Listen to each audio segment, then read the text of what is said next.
যুদ্ধে যেতে আমরা প্রস্তুত থাকব তো? স্বাধীনতা রক্ষার জন্য যুদ্ধে যেতে আমরা প্রস্তুত থাকব তো?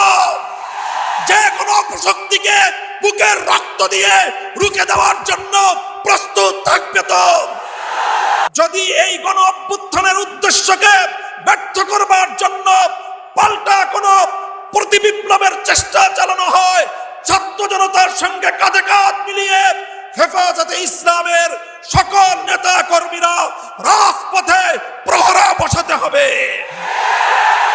আজ এই মঞ্চ থেকে স্মরণ করছি বাংলাদেশের লক্ষ কোটি প্রবাসী রেমিটেন্স যোদ্ধাদেরকে, যারা বাংলাদেশের অর্থনীতির মেরুদণ্ডকে সোজা রেখেছে, যাদের রেমিটেন্স যুদ্ধে ফ্যাসিবাদী সরকারের অর্থনীতির ভিত ধসে